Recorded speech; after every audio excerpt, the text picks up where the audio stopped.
Here we go once again. The Better Back Life podcast. Today we're going to talk about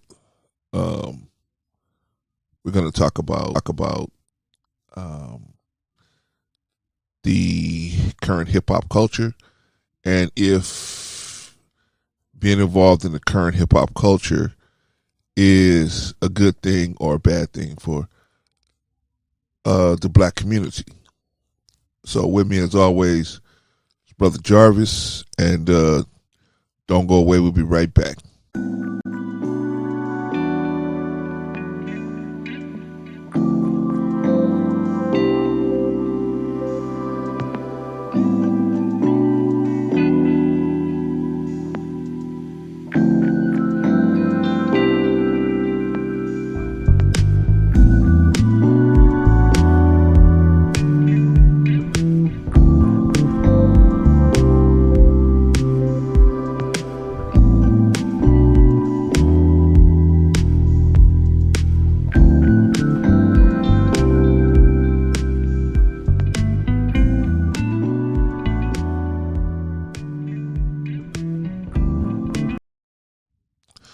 All right, Brother Jarvis, you there? Yes, sir. Okay. So, I got a couple of questions. Has hip hop culture made us better people, or has it hurt us further? And I'm asking you that question. Could you repeat that? I said, has hip hop culture made us better people, or has it hurt us further? That's a heck of a question. You know, there is no one answer to that, per usual, but as usual, like life itself, because life normally dwells in the gray area. Yeah, it's helped us, and yeah, it's hurt us. You know, the help part is that what hip hop did, it allowed young people to express, or, you know, what's the word I'm looking for? You know, act out what was inside of them. You know, whatever was in young folks, young Black America, that is, they shouted it out, or they sang it out, or they, you know, in hip hop. So what you're seeing in hip hop was what their perception of their reality was and or is. You know, as you get older, you know, the human being, you know, when you're young, you're very, what I call liberal, or very, you know, everything is okay.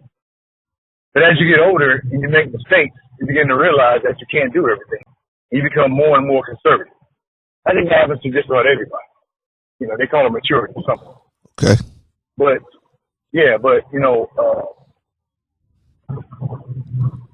when you're young, you do and you say things that you really think you're right. And in your reality and your perception, you are right there. But you don't see, oh man, there is a cliff. You know, you just keep walking. Although somebody telling you now, if you keep walking now, there's a cliff over there. I don't see no cliff, all these weeds. Exactly. You don't see the cliff.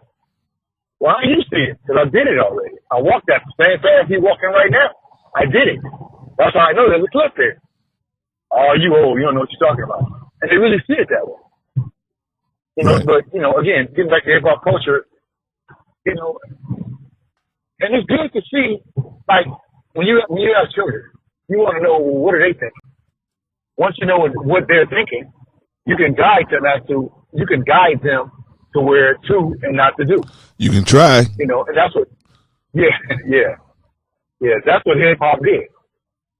You know, the only thing that not the only thing, but the biggest thing that I didn't like about hip hop culture is that you have the big wigs, or the A&Rs, as they call them, guide hip hop culture in one direction.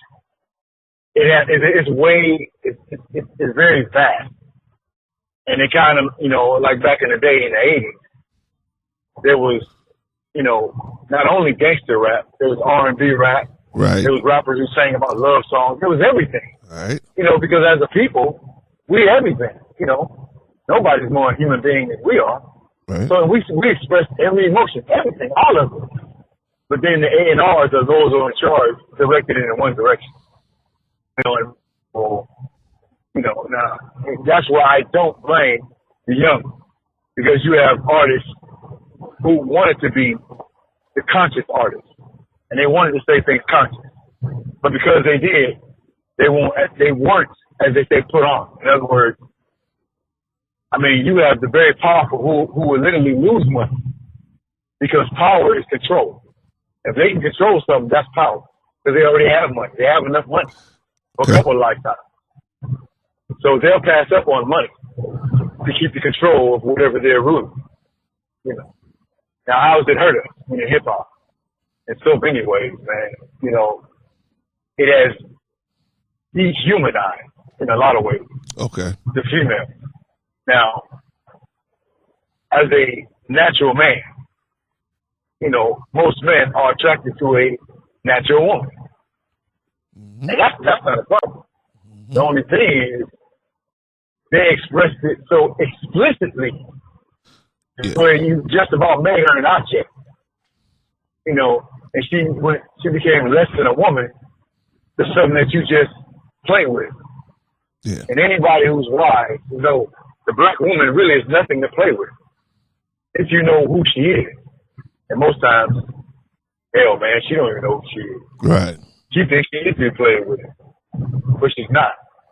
Right. So like I said, that's the biggest hurt in our community. That it objectified. I don't want to use the word dehumanized, but it self-humanized her. Yeah. She became a plaything. Yeah. And we treated her like that. You can say the B word now, the B-I-T-C-H word, and she took it as a word of endearment to this day right now. Yeah. She uses it on herself. Yeah.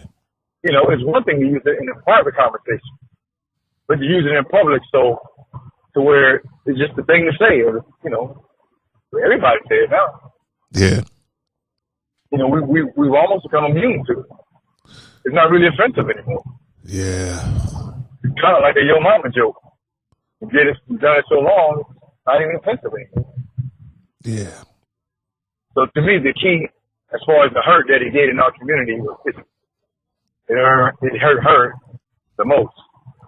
And it also hurt men too, meaning black men. Because in some ways, the world looks at us, which is sad. They don't take us serious as black men. Right. They take us as clowns and buffoons. Mm-hmm. As I've heard a minister, describe the way the world looks at the black man and or woman. We're looked upon as clowns and buffoons. And they look at us like that because in our music, that's the one thing we have that everybody wants. So that's not the one thing, but it's the one thing. Black man and woman has always affected the whole world. Right. Every aspect of life, even down to culture. Meaning that, you have other things to steal the culture. You have your culture, but there's something about that black man. There's something about that black woman. Yeah. Because nobody walks like her. Nobody talks like her. Yeah. Nobody moves like her. Yeah. So he's the same way. You ain't never had a president like Barack Obama that walked like that. Right. He probably never will. There could be another black man. Right. You ain't never had nobody talk like that. Right. Who knew exactly what he was talking about. And he knew he wasn't lying. Right. Even when he had to lie to you, you still know he meant well. Right. Because I heard people get upset with Obama like, well, he promised not to raise taxes. Yeah. I'm like, well, yeah, he had to say that. Yeah. Because why he had to say that? Because you wanted to hear. What you want him to say? Yeah. Yeah. I'm going to raise taxes. We can't say that. Yeah. Yeah. But at least he's telling you that, and he has sincerity in his voice saying, well, I'll try not to. Yeah. I don't want to, but. Right. The devil just outright lies to you. He sounds sincere, and he know he's lying. Yeah. And you know he's lying. Yeah. You know? Yeah. So the hip-hop community is a key. It was taken as a joke when it first hit the scene. But it's a key in our community. It's good. It's not going nowhere. Yeah. It's the voice. It's the voice of young Black America. Well, is it like us? You know, if we were to take out a yardstick and review our behavior and the way we deal with one another, if we were to take out a yardstick and say, okay, this is where we were before, and this is where we are now, is where we are now better or worse than, you know, hip hop really hit the scene in the 90s and 80s and the 90s? Yes, it did. And it hit the scene hard. It took off. Now, does it affect our behavior? Absolutely. You know, that's been proven. I mean, in that culture or the hip hop community, we've called each other the N-word so much and so long, we believe it. You really believe you're the N-word. You believe it now. Hold on. You know, you've been made that. Hold on, Brother Joe. I'm going to take you down memory lane. So, remember, you and I, and me and you and about two other brothers was given an assignment. We were supposed to go and be a security detail at a certain rapper's album release party. Do you remember that? Yes, sir. Okay. I remember that. As soon as we walk up, everybody's saying the N-word. White people, black people, brown people, green people. And I was befuddled because I was like, is this the type of assignment we should be having? Or, but because our teacher's name was on it, I said, well, let's come, we gotta finish it out. Right. But my point is, yeah, that was that. And I think what you were saying, I guess I'm actually making your point, is that they hear that N-word so much, they being black people, other than blacks, hear it in their music so much, they feel comfortable saying it, using it in, around other black people, thinking it's a cultural thing, but it's actually, it's a cultural thing, but it's not just a musical thing. It's not just based on the music culture. It's based on way more of a deeper culture than that. But they feel like they got the green light to go ahead and say that. And that's a problem from where I see it. So I just wanted to throw that in there, brother. Sorry, but please continue what you were saying. Nah, no problem. My first apartment, I stayed in Long Beach. Right on the borderline, Long Beach and Compton. And there was a white girl who lived right next door too. And my sister had this apartment. Uh-oh. She had a baby, a black guy. Uh-oh. And her name was Donna, I believe. And then, we talking one day. And boom, she dropped the N-word. I said, whoa. I said, I would appreciate it, if you wouldn't use that word, not around me. He said, are you for real? I'm like, yes. I mean, why would you use that word around me? She said, well, my baby daddy uses it all the time. I always use that word. I said, he does? No. He allows you to use it? No. Right. So, oh, no. I talked to her about it, and I told her, she apologized. It's not anything like, okay, I understand. Just don't use that word. It's really a shame that we've given, even if you are a part or you become a part of my community. Because, you do know a lot of times when other races, black or Mexican, that I've heard of and know of, when they deal with the black man, the family cuts them off. They disown them. Yeah. So they become a part of our community because they can't go back. Yeah. You know, they have babies by this man. Yeah, that's really it, man. That's when they really just cut them loose. Yeah. Yeah, they can't go back. Yeah. You know, in which I've never understood that because although I never grew up in California, blacks and Mexicans, I know for a fact, grew up side by side. Man, yeah. Now, as a community, the black community rejects nobody because you're that kind of people. Yeah. That's why God loves you so much. You're that kind of people. You'll take anybody in. Yeah. If they need love. Yeah. They willing to submit. You crazy. Yeah. Right. You crazy. And they're black folks. But you're so full of love. Yeah. And I don't understand why, as a Mexican, I kind of understand with white folks. I mean, we got history. You know, our history ain't good. Yeah. But I don't understand as a Mexican, because she slept with this black man, the whole family just disowned her. I've never understood that. It's not. We grew up around her. Well, it's not. We grew up around you. Yeah, it's not so much in today's time. It was before. It was before back in, back when I was coming up. It was much more just an unspoken thing, man. You just Right, prevalent. Huh? Right. Yeah, yeah. Much more prevalent. Yeah, it was more prevalent for just was like no, like black people was the last people you want to deal with. It was just like the last people anybody else wanted to deal with. But I mean, as time went on, there was, I think, more people was able to see that we are diverse people. We're not just gangbangers and strippers.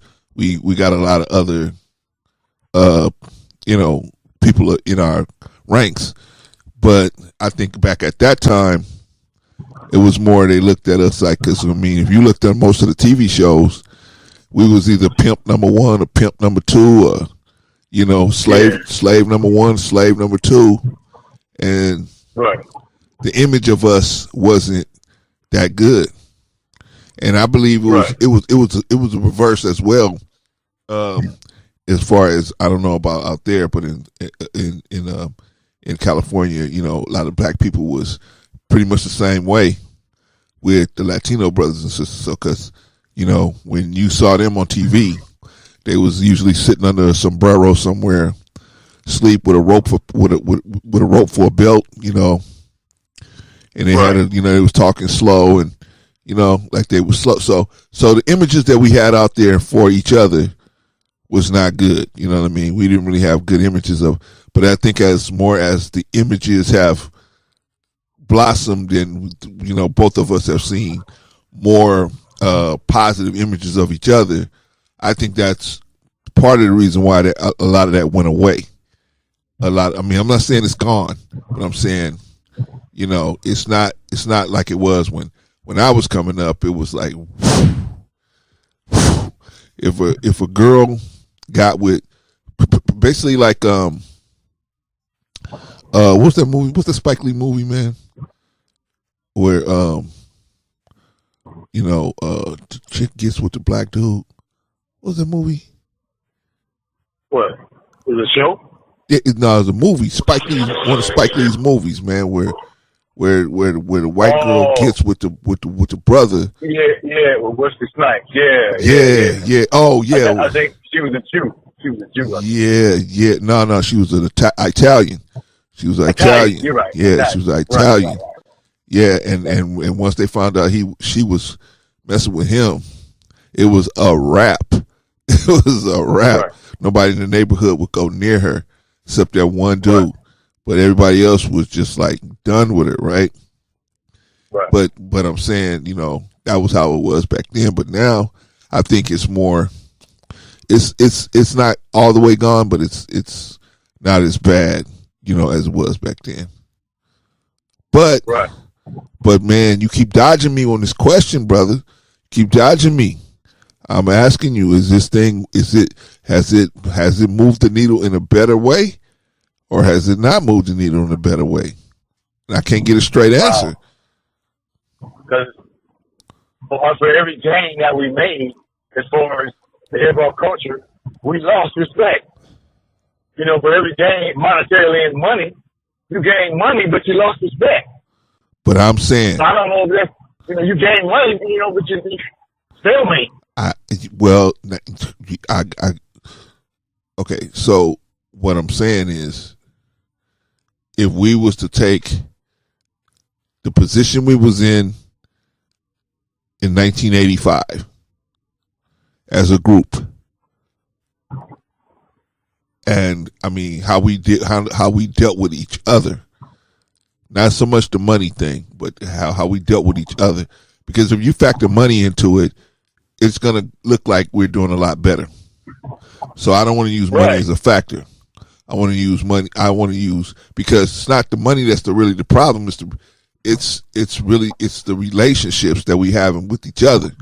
That's really mainly the problems. Have murders gone up? Have rapes gone up? How do we define whether one thing is better than the other, one side is better than the other side? I'll tell you what, let's come back to that. I got another question to ask you. This is a hard one, man. This is really, you thought the first one was hard. This is a harder one. Is hip hop culture a tool of white supremacy? Yeah, it can be. Yeah. Anytime you direct it in one direction and you won't even allow a people, because, you know, we don't own Except for Def Jam, and we don't own Def Jam no more. No, them companies no more. Right. You put it in one direction, and you heart, and you press, and you push on all the negatives. Yeah. You know, look at the results you're going to get. The only thing you harp on is the negative. And you push it in one direction. All negative. You call her a bitch. Call her brother the N-word. It's just all negative. Uh-huh. But that one person saying all this for doing this, they making money. Uh-huh. Well, ain't no good if one making money, but the other 100 suffer. Well, no good. Well, that's what I'm saying. You got the one making the money, and he's sponsored by the people that's promoting the violence against black people. Then this person is saying, they're see, because the way I look at it like this, okay. I look at it the Jesus way. Either you're on our team or you're not. You know what I'm saying? I mean, either you on our team or you're not on our team. And if you're not on our team, that's cool. You know what I'm saying? Do what you got to do, get your bread. But when it's when the payday comes. You got to don't be looking crazy when payday comes. You know what I'm saying? Because what I'm saying, when God come to collect, that's what you gonna say? You gonna shut God down? Right. You know what I'm saying? So when God come to collect, when you out there, you know what I mean? I don't care how many walls you got, how many guns you got, how many bullets you got. You ain't got enough bullets for God. You know what I mean? So you know what I mean? So that's my thing, is that this culture, I mean, how it morphed, like you were saying before, it started off with a broad infusion from a lot of different directions. Right. And I think, in my opinion, this is my version of the story. When NWA took off, that was the start of the gangster rap. That was the start. By the time Dre got to Death Row and set that situation into motion, I think everybody said, I got to be hard. I mean, MC Hammer came out with a hard record. The Fresh Prince and Jazzy Jeff came out with a hard record. I mean, people came out with hard records that wasn't even thinking about hard records. Right. You know what I mean? They were just doing they was doing they was doing in their lane. But now there's only one lane. If you ain't hard, we're not gonna promote your records. Right. And so it just turned into that. And like you said, they starved the conscious rappers to death. Where they create a situation where the conscious rappers, they won't even sign you. They won't even promote you. They won't sign you. I don't care how good you spitting. Right. You know, you had a guy like Nas who was at one time very conscious. But when the money starts drying up on the conscious rap, you got to switch over to whatever you can, you know, to survive. You know what I mean? And see, I can't like Nas doing that kind of, you know, stuff like that. So, I mean, it was just, it's hard to keep your identity when the business shift like that. And now, can you find me one conscious rapper? I have to do you like a lot, man. Find me 40. Can't find you 40. Find me 30. Can't find you 30. Find me 10. Can't find you 10. Find me 5. Can't find you 5. Find me 1. If you find me 1, I will save the whole thing. Just find me 1. Can't find one, boss. Yeah. Eventually that thing gonna have to collapse on itself. But until then, our children are being, like you said, being desensitized to violence against black people. And that's the problem I have. You know, I don't have a problem with the expression or with the, you know, with the free spiritedness. So I really don't have a problem with none of that. I feel like you should be able to say whatever you want to say. Right. But if you're going to say it, you should have a responsibility to go with it, and you should take responsibility. So if it come back, you know, just like a certain person told some people to go to the Capitol building. And if stuff go down, okay, you told them to go. So yes, sir. We're going to hold you responsible for what you said. You know what I mean? Right. That makes you the mastermind. Right. Yeah. We you know what I'm saying? You can say what you want, but if they go and people get killed, then we're going to hold you responsible. Okay. So I'm just saying same thing for the rappers. You know what I mean? You saying it's okay to beat up black women, you know, beat them up and pimp them out, and you know, or you got the women saying it's okay to be this super hoe, you know what I mean, and it's okay. And if you call me out on doing that, you shaming me. You're the bad person shaming me by trying to get me to be safer with my body. Right. So it's just upside down, inside out. So I feel like, yes, it's a tool of white supremacy. And when I say white supremacy, I'm going to say it in this way where, first of all, there is no such thing as white supremacy, in my opinion. It's only black inferiority. They pressed black inferiority.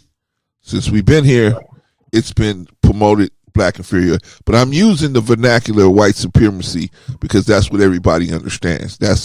People can gravitate to that expression. Right.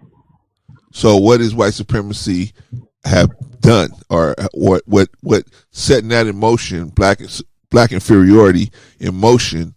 What has that done? It's always done to cause harm to us as black people, to control us, and to have us warring with each other so other people can control the resources around us. That's basically the thing, right? Right. And there's always a dude, just like on Django. There's always a black dude that's getting the paper. That's like, I'll do it, boss. Whatever you want, I'll do it. You know, if you want me to go out here and tell them, you know, see, if you look at most of these, you look at most of the rappers of now, their video, their violence is directed one direction, brother. It's one direction. It's directed to black men, women, and children. Right. It's not Right. directed nowhere else. So that's where I'm getting my opinion from. So, but let's look at. Go ahead, brother. No. Go ahead. So let's look at this. What does hip hop say about black women? I mean, if you just came from another planet, brother, and somebody gave you a Boosie Badass record or Lil Uzi Vert or any of these guys' record, and you put it on and you was able to listen to the whole album, and you listen to about 5 or 10 other artists, similar kind of, similar style, what would that say about what would you think they would be saying about black women? I come from another planet. You probably take it as truth. I mean, if you knew anything about music and you're hearing a certain beat, because to me it's the beat that gets you. Then you hear certain lyrics, and you're from another planet or from another country. I don't want to say country, but you could be from another country. I mean, you probably take it as truth, because why would you repeat this over and over again? Or there has to be some truth in it. That's another reason why the world looks at us, meaning black women, and looks down upon them. Because, not only do you say it about yourself, but your own man says it's about you. Right. There must be some truth in it. I mean, you don't even correct him. But he don't correct those who are saying it. And meaning a black woman, you take it as, like I said, a BITCH word. You take it as a word of endearment now. So I guess that's what she is. She says it with quote unquote love in her voice. Ain't no love in there.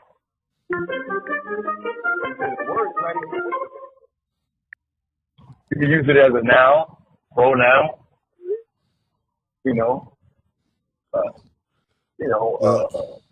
to describe your friend.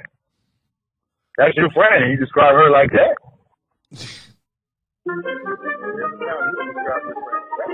Unless you're trying to drive home a point. Because don't get me wrong, those words, the B word, the N word, it's not like I don't use them. But I try to, when I use the word, I'm driving home a point. There's something that I'm saying. And I'm trying to not only catch your attention, but keep your things among us and people in the world that you're a loser. Yeah. Unless you use baby language. That's hard. Because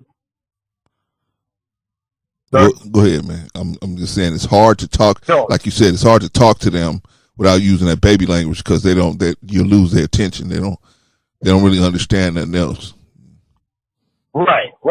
Since you don't understand what I'm saying, I have to use baby language, because that's what the N word or the B word is, baby language. Why do you think a baby learns bad words first? Yeah. Because they're easy words to pronounce. Yeah. They're easy words. And they get a strong reaction. It's baby. Yes. Yeah. That's why it's called baby language. Yeah. Anybody can use that word, because it's baby language. Yeah. And you think you're really saying something. It's baby language. Yeah. But do you really know how to express yourself without using baby language and to get them to understand? And sometimes it's not on the person that's talking. It's on the person that's listening. Do you understand anything besides baby language? Is that all you know? That's the problem. See, I think that's why the hip hop has degenerated into what it is, because it's been brought all the way down to baby language, and they just can't. So when you try to lift it up, you looked at as you're not real. You ain't right. real. You ain't real. You're not real. Yeah, you're not real, right. Because you're not using baby language, and you're like, I'm trying to uplift you, but they don't want to be uplifted. Man, the people have gotten so filthy, brother. They just don't want to. They don't want to get uplifted. They don't want to be uplifted, man. And we all been there, man. Where but what's it gonna take for the people to see that, you know what, if you're going to continue to hold on to hip hop, you're going to have to expand it. It's going to have to go back and expand itself to where it has many multi different directions. It can't just be this single directive, I'm going to kill every black person and beat up every black woman in sight. It can't stay that way. It can't sustain itself. It's going to it's going to step on top of itself. And Right. you know what I mean. It's gonna Right. be the reason why people like Donald Trump will be able to say, you know what, that's why Chicago happened. All those murders in Chicago Right. is because of that music. That's why. Right. Or all these Right. murders happening in L.A. It's because of that music. That's why. It Right. ain't got nothing to do with me. It Right. ain't got nothing to do with us. What we did. It's got something to do with y'all. Y'all got something. Y'all got to screw loose, and it'll verify their point. So Right.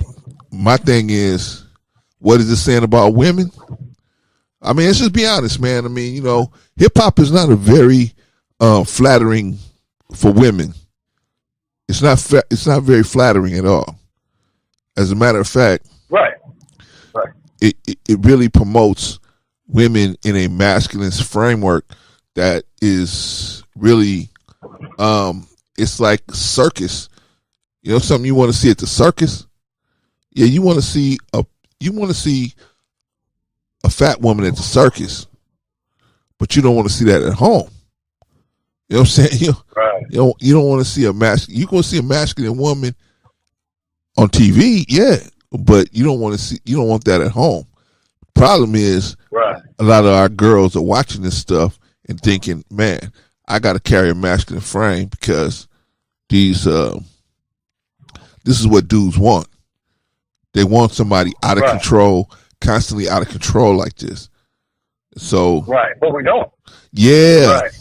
So who's pushing? See, that's why you need the other sides, because who's pushing the other Who's pushing the other side to it? Or the truth. Right. The truth is, we don't want that. Not at home. No. We don't want that at home. No. Right? We No. go to a show and see it in the show. It's like we will see a two-headed turtle at the show, but we don't want one at home. I want the regular turtle at home, right? I don't want no problem. So, but that's what I'm saying. I don't think it's flattering for women at the point it's at now.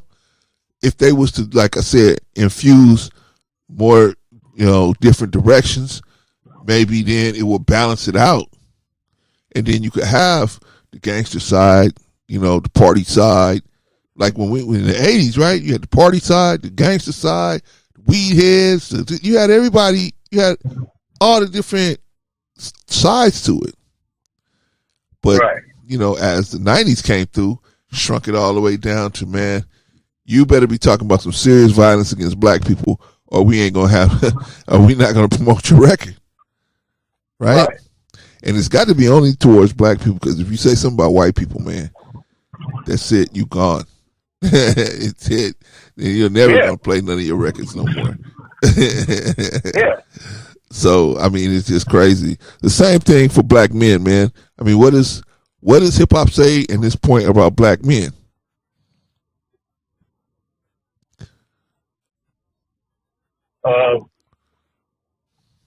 Like you said, it's not flattering. It's not good. The N word, once again, is a noun, a pronoun. I mean, you abuse the word so much. An adjective. You made the word an adjective. Man. I mean, you use it so much. Can you get past that one word? I mean, can you study other words to express what you really want to say or convey what you're trying to get me to understand? Is that the only word you know? Yes. What it says about black man, it's not good. It's you don't see the black man as an attorney, as a judge, as an engineer, a doctor. You don't rap about that. Talk about that. We don't need any more athletes. We got enough of them. You're born with that. We don't need any more of that. Dare I say we don't need any more rappers? Because it seems like, man, everybody, a lot of us want to go in that direction. We don't need any more of that. I mean, if music can push and promote, which I don't, if you ask me, the devil takes himself off that cross. No, you did this to us. You can say, oh, look at Chicago, you did that to yourself. No, you did that. You did that. You created an environment to where I turned on myself. You did that because you study human behavior. And because in college they teach you. If you put human beings in a confined space, you put X amount of human beings in a confined space, hostility develops. Well, I I know that they did this study with rats. They did a similar study with rats where everybody had access to food. Everybody had access to, the women. Everybody had access to everything. Right? Right. So what they did was they started removing the resources. They started removing the resources little by little.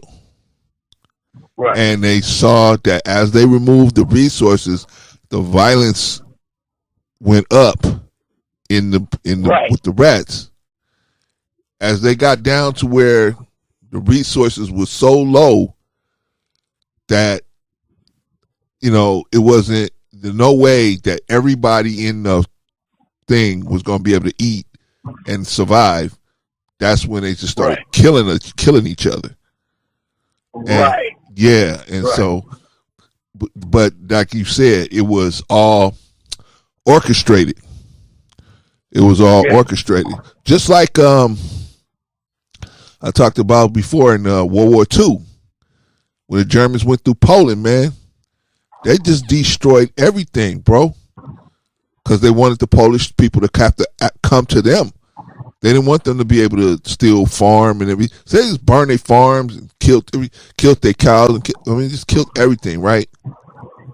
Right.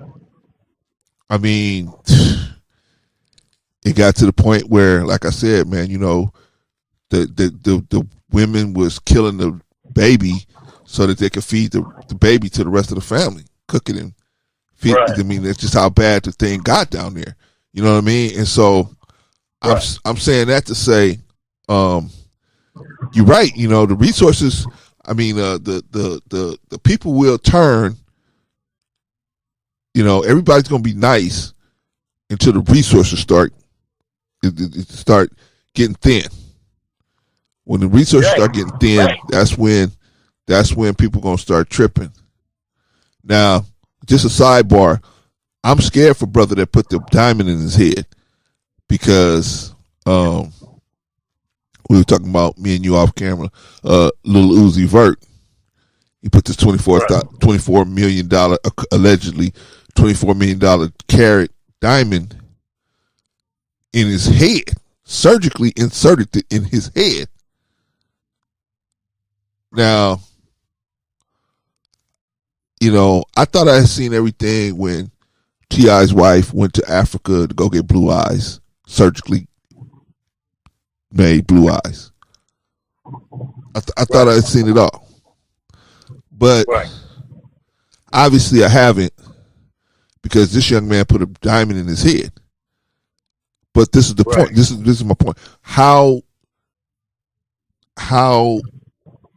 off are we when we surgically, Brother Jerry, we surgically inserting diamonds in our heads? How? I mean, I thought the tattoos was a lot,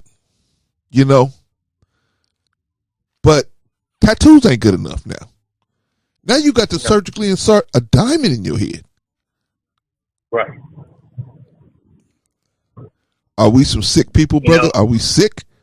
Are we just sick? Yeah, because you really don't know who you are. You see yourself, meaning black people. You see yourself through the devil's eye. The devil thinks nothing of you, and you think nothing of yourself. Because because the devil has become the standard. The standard, okay. And you live in his reality. You live in his world. Right. And you really believe we are the same. And his value system is your value system. You're right. Yeah. Right. We don't even know. And you're nothing like him. We don't even know it. Right. You think we all the same.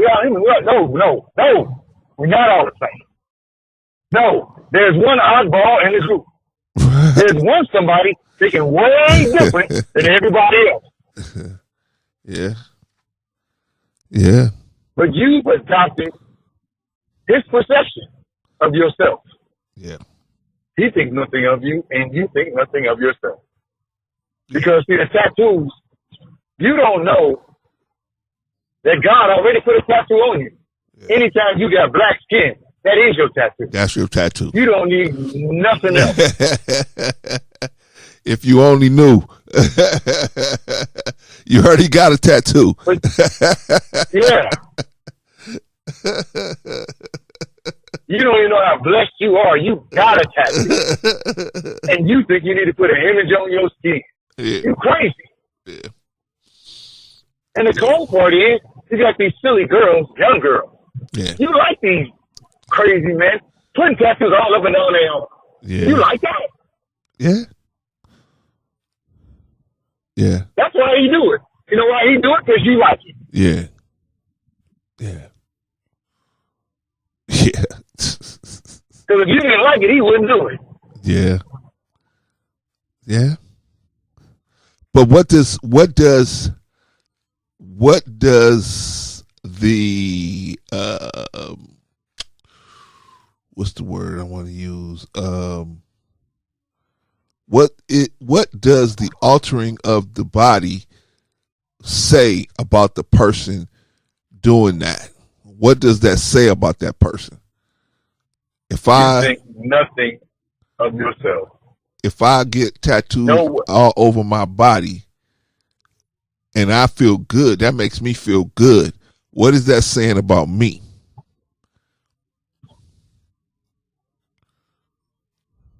You crazy. You already got everything you need. Allah God and gave you everything. You already got a tattoo. Yeah, man, you just don't know it. You got the tattoo, man. Well, maybe you just don't like it. Maybe you just don't feel, man, I mean. You don't like it. Because on the cradle, on the cradle, you look at that TV like, oh, man, well, they white. Yeah. And you go to church and look up at that picture, Jesus white. Yeah. And you open the Bible and, damn, all the angels white. Yeah. And you look at the beauty pageant, but goddamn, they white. Yeah. And you just know everywhere you look, it's white everywhere. Yeah. But damn, I'm black. What's wrong with me? Yeah. Yeah. That's why you can put that diamond in your head. You try to add value to yourself. Yeah. Mm. You don't even know. You're priceless. You were way more than that diamond. Right. Right. You don't even know it. You're trying to add value to yourself by doing that. Mm-hmm. That makes perfect sense. That's why you do it. Mm-hmm. That's why you put them tattoos all up and down your arm. Mm-hmm. Yeah, some girls don't like this. And you crazy enough to like it. Mm-hmm. It's just sad, brother, because you're right. You see how far some of us are willing to go to be loved, to be, to get the appreciation of other people, man. How far some of us are willing to go to do it, man. It's just sad, man. It's sad. And how did we get like that? I mean, you're right. I mean, about the watching TV, but it's a constant indoctrination of, you're not worthy. You're not worthy. And right. Even though you got millions of dollars, you still don't feel worthy, man. You still don't feel worthy. Still a nigga. Yeah. Remember when Muhammad Ali, I believe they were at dinner, and Square Khan said he talked to Muhammad Ali. He had tapped on the shoulder and said, "Still a nigga, still a nigga." Yeah. Muhammad, what you talking about? Still a nigga, still a nigga. Yeah. He said, I heard him, but in other words, Muhammad Ali was known all over the world. Yeah. But the white folks, still a nigga. Yeah. Yeah. And known all over the world. The greatest of all time.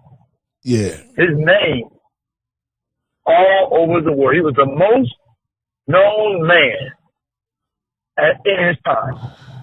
But the whole world knew who Muhammad Ali was. They did. And but my thing is, even if white folks, you still a nigga, right? Even if they feel that way, to me, it's like, okay, how do I feel? How do you feel about yourself? Because it don't matter. I mean, they're gonna be like, you're gonna meet some white folks that's gonna be like, yeah, you a nigga, and you're gonna meet some that's gonna be like, man, they're gonna be cool as Ice Cube. So you don't know what you're gonna run into. The best thing to do is have the highest thinking in your head of yourself. That way you can deal with whoever come your way. This is what right.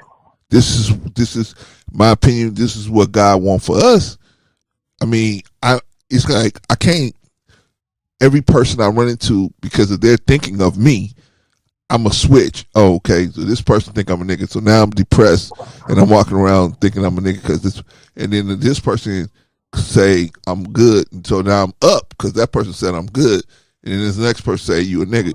I mean, it's just we got to be like, yeah, you know what I mean. And you always out of sorts because your validation is coming from other people instead of coming from, like you said, the God gave me a tattoo. You want to get you gonna give me a better tattoo than this? Really? Right. Really? Right. You gonna outdo this?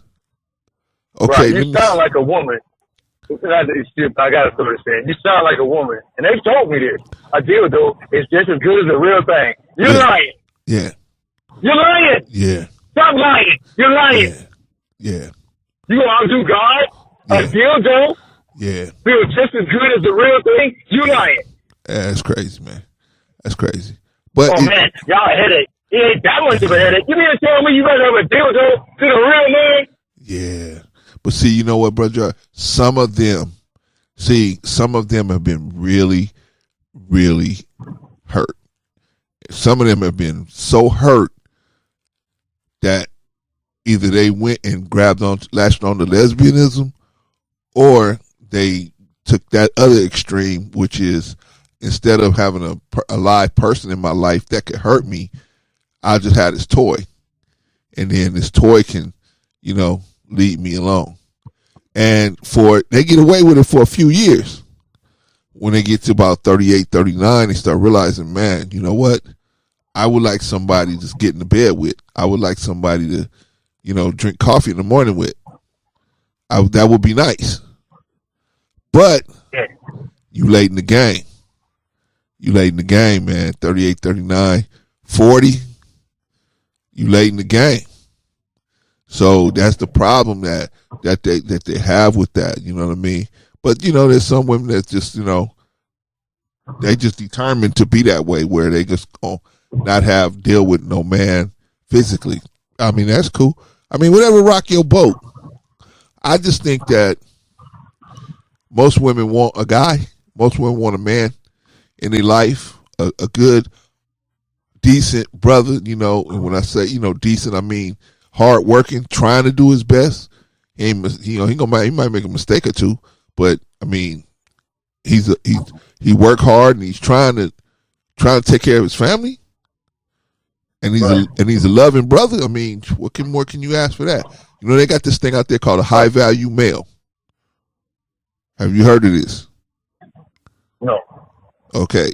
what it's called is a high value male, where they say you're a high value male, meaning that you make over six figures a year, right? And you've done that multiple years, and therefore at that point you're not taking no shorts on no women. So you can just turn these women down with extreme prejudice. No, you can't, and that's what, remember we did that one about Kevin Samuels, where that's the kind of guy he was talking about, telling her, like, she was saying, I want a guy like that. And she thought because she looked the way she looked, that was, that was the key to open the door. Yeah, she was worthy. Yeah. Yeah, where she didn't realize, you know what I'm saying? Like you play the game a little too long. You played the game a little too long to be trying to go after that dude. But if you get your dude that just love you, trying to work with you, trying to, you know what I mean? He just want to enjoy life with you. What's the matter with that? Right. But everybody want a millionaire on their resume. All these sisters want a millionaire on their resume. Right. And they paying for it, man, because they're waiting too late to try to move out. And now they stuck like Chuck. Because at 40, where do you go meet a man that's making money like that? Where? You're not going to, you know what I mean? Unless you're going to golf courses or law libraries or, what are those things?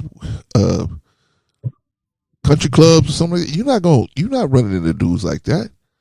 Dudes like that ain't going into, 7-Eleven and Kmart and Walmart. They're not going in places like that. Right.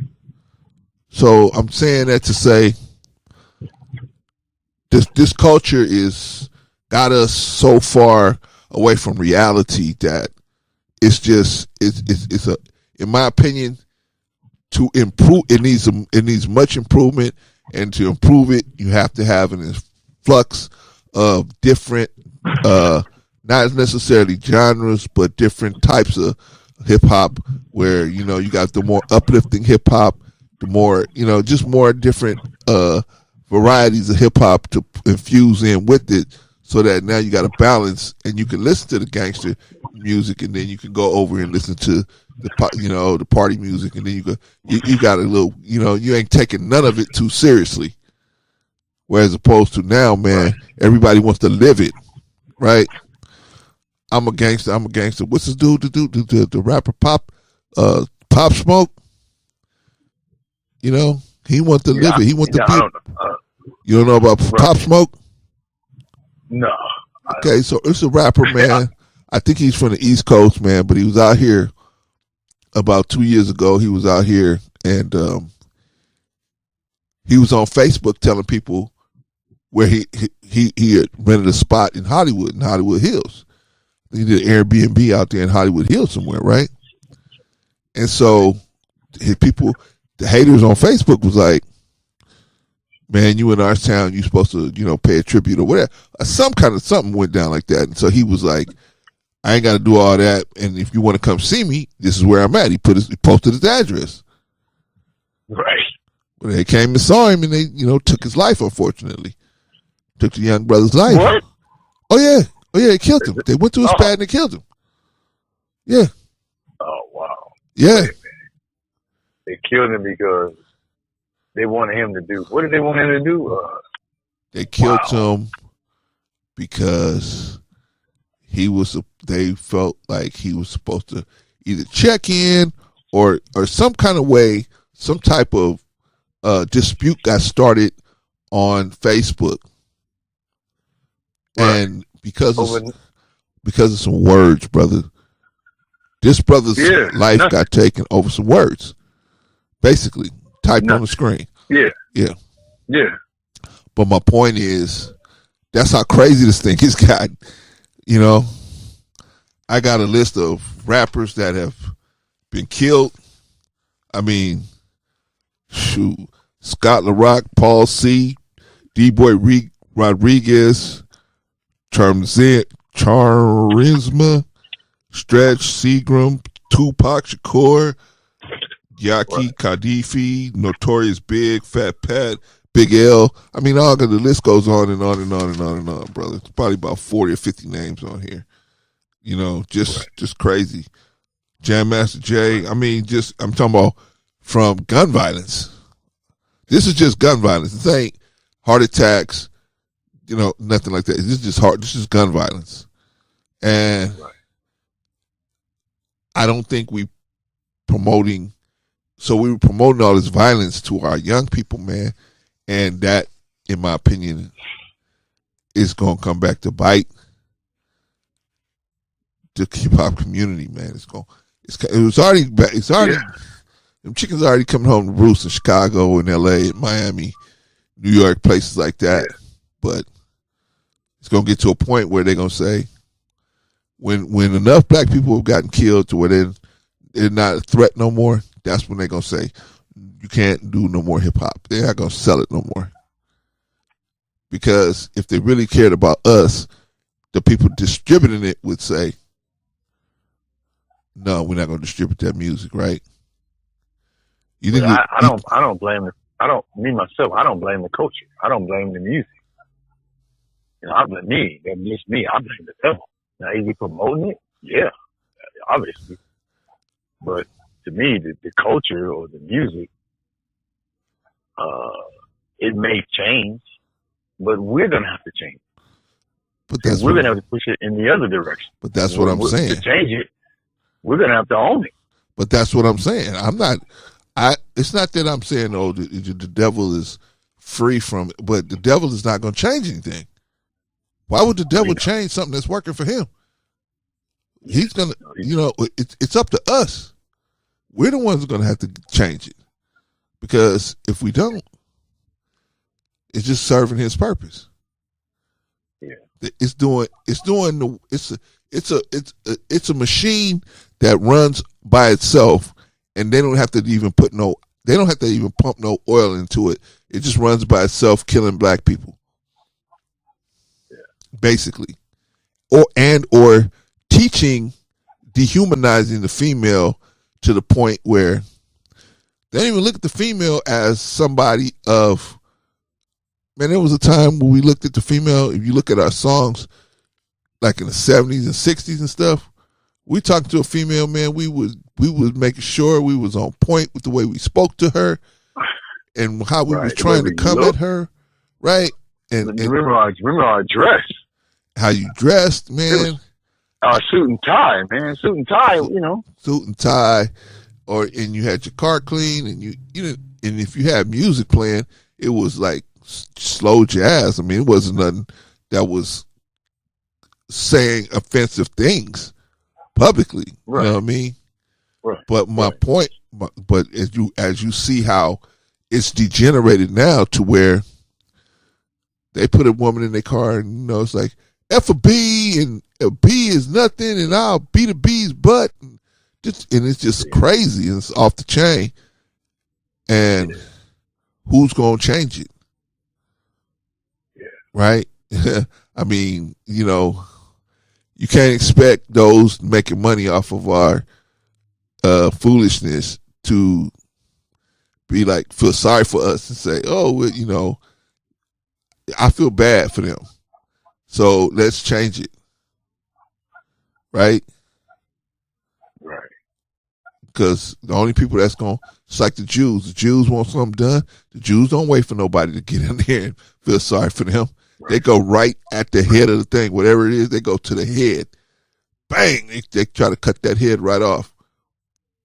Right? Yeah. Yeah. The Irish, same thing. The Italians, the same thing. The only people that try to get the oppressor to feel sorry for them is what you did to me. You did this to me, so you owe me something because you did this to me.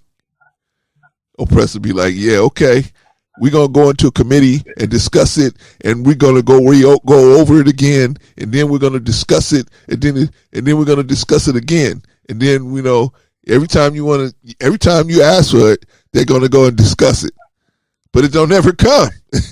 That day don't ever come. You know what I mean? So that's why I'm getting my point from. Hey, we got to step in. Now, here's a real serious question, and here's a question that's baffling all of us. Are you familiar with a group called Black Lives Matter? Yeah, who is it? Well, it's a political organization. Black Lives Matter is a political organization. It's a political arm of the Democratic Party. Okay? That is proven, point blank proven. So it's a political organization. However, it's meant to look as a grassroots organization as far as trying to stop the black lives, the black people from being gunned down, and particularly by police. But what I'm saying is, my question is, why doesn't the Black Lives Matter movement address the hip hop industry? Right? I mean, if Black Lives Matter, why don't you go to the hip hop industry and say, hey, y'all are promoting this and making all this money off this music that, if you're gonna do that, in my opinion, if you're gonna do that, don't go to the artists. Go to the A&Rs. No. I'm not talking about the artists. You go straight to the head. You go to the the company. And so you guys are promoting this. You guys are cutting the checks. Why are you doing this? When this is the results of what's going on behind this music being put out there, how come you guys are still putting this kind of music out there? And when are you going to stop it? Or when are you going to put other stuff with it? For example, now here's an example how that could work. McDonald's was they was what's the word? They was just being pummeled by these health groups. They was being pummeled by them. And you putting out all of this food that's no good, you're killing people, you're sending people to the doctor, giving them diabetes, heart attacks. So what McDonald's do in compliance to them, McDonald's say, okay, we're going to put salads on the menu. They put salads on the menu. They put drinks on the menu that was less sugary. They put apples in you can go to McDonald's and get apples now. But before, you couldn't get none of that stuff like that. They got fish products. I mean, now, before they didn't have a lot of stuff like that.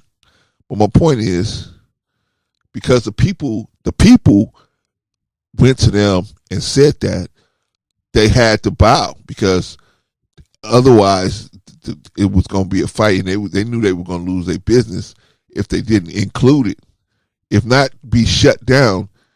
Hey, we better at least infuse other stuff in it. So now they got garden burgers now. Meat burgers that's not even made out of real meat. But my point is, how come Black Lives Matter ain't doing that to the hip hop industry? I couldn't answer that, but they may get around to it, but again, the problem is so vast. They just trying to get the shooting to stop. The police officer shooting a black man in the back. Like I said, but the hip hop industry, they got enough problems. But a lot of that stemming from. Not like they have. Go ahead. No, it's not like they haven't been attacked before. Who? Remember that one black lady when Tupac came out with his album, she was like, "Don't buy the album," and this and that. Yeah, I forgot her name. So C. Dolores Tucker. I remember C. Dolores Tucker. There you go. Yeah. Right. So it's not like they haven't been attacked before. Right. So well, they haven't been attacked before. Yeah,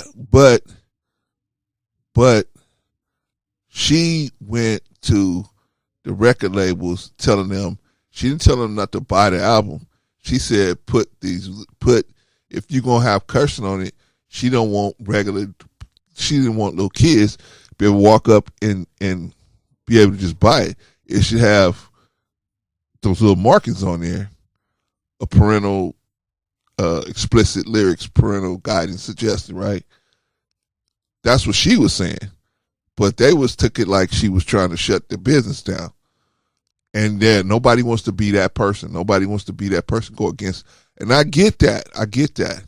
But I'm saying that's where the fire is.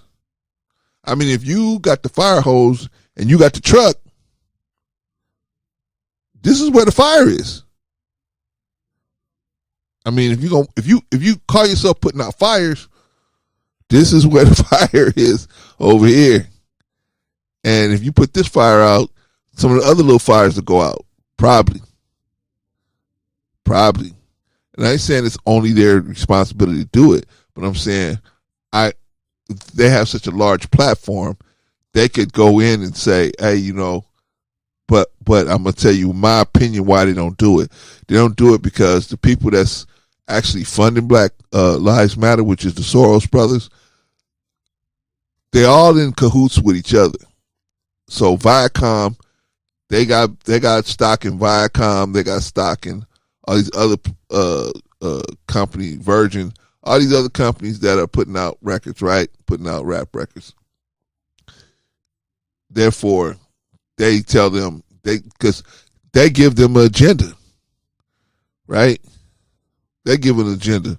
This is what you got to do. This is what you can do. You can't go at these people. They're off the list. But you can go after the police. Why go after the police? Because the police, they just going to hire new police. So they don't care nothing about the old police. That's okay, the old police get fired. We got new police. But you can't, they're going to tell you, don't you go after Viacom. Viacom is too big. You can't, and I got friends that got stock. I have stock in Viacom, and I got friends that's got stock in Viacom.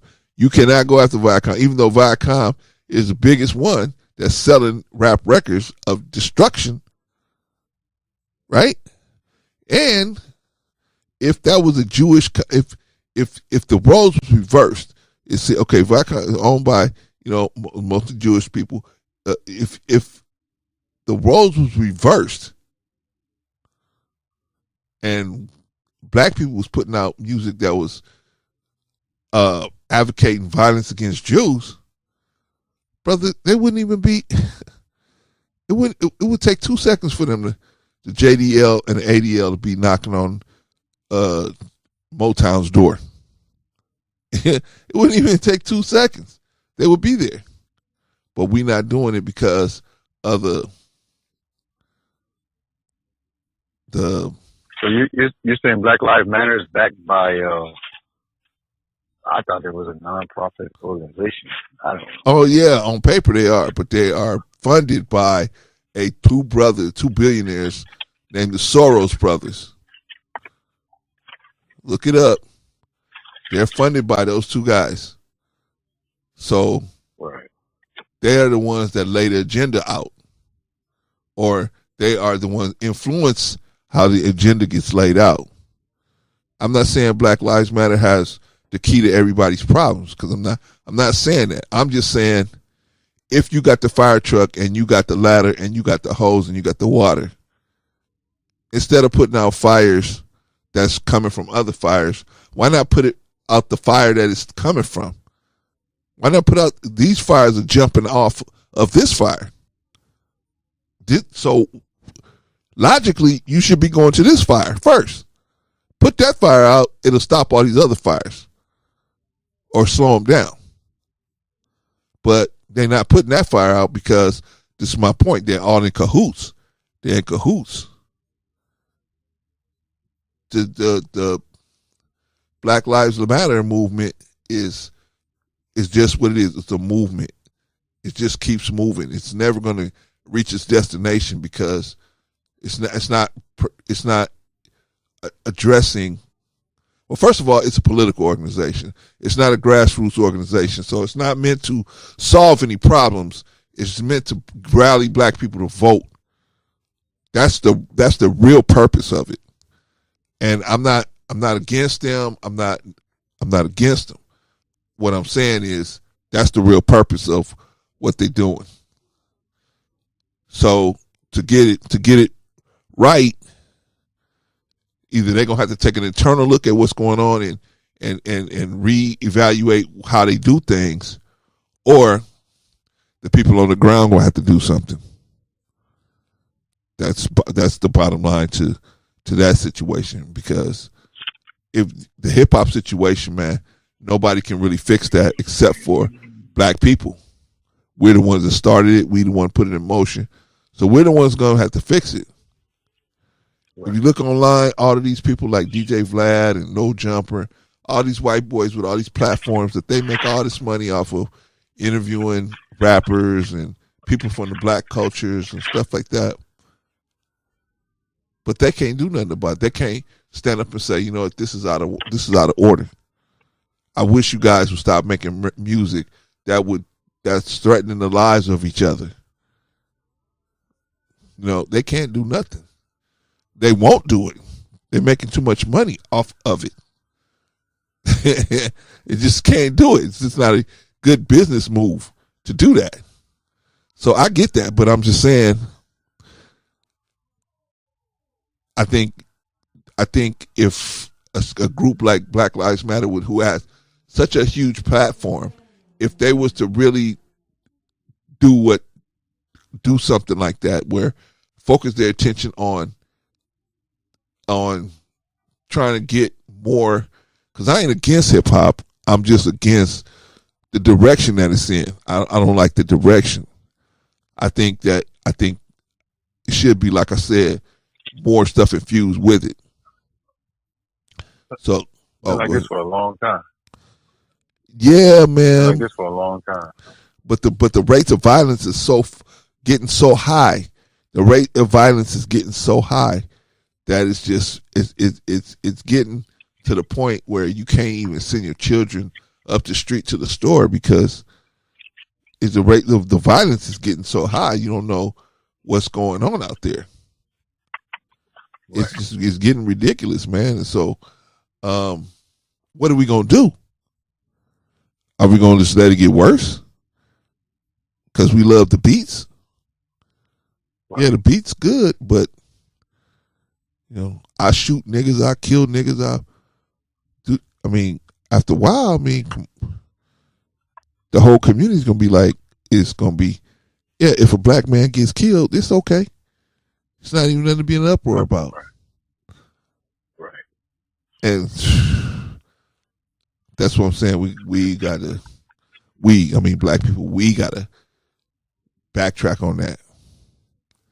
Right. Because if you look at, and the last thing I'm gonna say about the hip hop situation is, if you listen to the music, they resolve all their conflicts with violence. All the conflict in most of the rap is resolved through violence. And it's really conflict, is internal conflict with the brotherhood, but it's resolved with violence. Or with the sisterhood, it's resolved with violence. If you have to deal with Caucasian, violence is put to the side. And I'm saying, okay, if you're willing to put violence to the side to deal with the Caucasian, you should be willing to put violence to the side to deal with your brother. That makes sense to me. Yeah. Like all the sense in the world. Right? Yes, sir. So, okay, brother. This is the point where we, as usual, we look for solutions. What can we possibly do to turn this situation around with the hip hop situation? Hold on one second. Yes, sir. Well, I say it like this.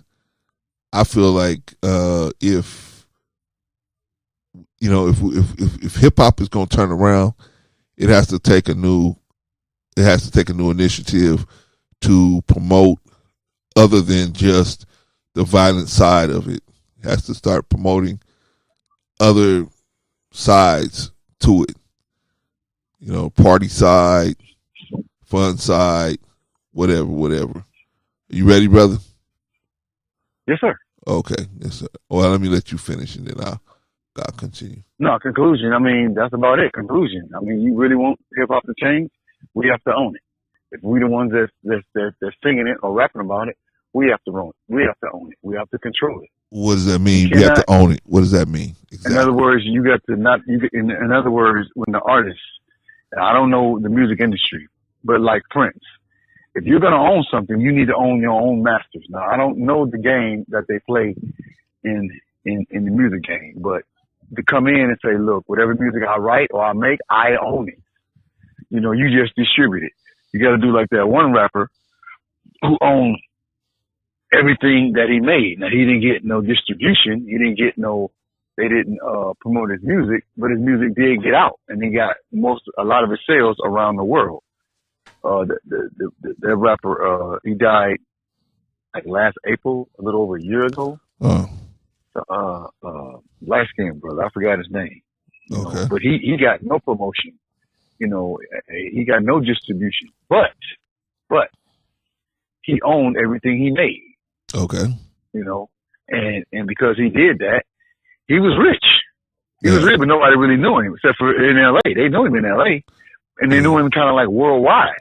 But he wasn't a Tupac. He wasn't a Biggie. But they didn't own their masters. Right. They didn't own that. Right. They signed a contract to where when I write it, you own it. Right. Whoever behind the scenes, they own it. Right. It's your work. Right. That's the trick in the game. It's your work, but to get the fame. I heard a minister say the problem with us is they get the money, we get the fame. Right. But really, the fame and the money belong to you. Right. The only thing I need from you, meaning the Jewish, I just need you to distribute it, and we need to own that too. We need to make your own distributing company. We have to own it all, from the rooter to the tutor, from the nose to the tail. If you really want change like that, the change you're talking about is going to take ownership, and it's on us. Okay, but even with ownership, let's say even if you own everything, how is that going to change everything? If you're putting out the same product, if you own it, you want me putting out the same product? We ain't even that kind of people. Because it's been pushed and promoted in this direction. That ain't us. You think we just don't stay in one lane? That ain't us. We don't do that. There's too many of us to stay in one lane. Yeah, we ain't gonna do that. Only thing we gonna promote is gangster rap. Nah, man, that ain't us. You don't come home and the only thing you eat is rabbit every day. I want some chicken one day. I want some roast beef one day. I want some ribs one day. You can't eat the same thing because you don't want the same thing. Right. That's why you get tired of that. So we ain't that kind of people. You ain't got to worry about that part. We ain't gonna push it that way because the artists, if they own it, I'm gonna push it the way I want it to go. If you're good enough, you'll be known, I guess. You know what I'm saying? I mean, because I don't know if it comes down to distribution or it comes down to the talent of the artist. Because it seems like they did a study. If I play a song, even if you don't like it, if I play it enough, you'll start to like it. Yeah. It's like, that's not true. I tell myself, that's not true. Yeah. But evidently, the study that they did, it is true. Yeah. They can play a song you don't even like. They play it over and over again every hour. You start to like it. It's like, wow, why would you? You don't like it. Yeah. So it's things like that. I mean, that's really just the bottom line. You want real change, we have to own it and own everything. Okay. So that's what it comes down to. All right. Well, that's Brother Jarvis breaking it down to you, telling you that's why he feel. I feel like the same. Where we gotta take charge of our own property, intellectual property, and but I think it has to be. We have to have a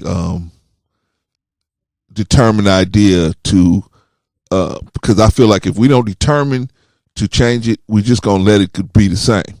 If we don't, if we get, even if we get the masters, even if we own our own masters, we still put out stuff that's promoting violence to black people, against black people.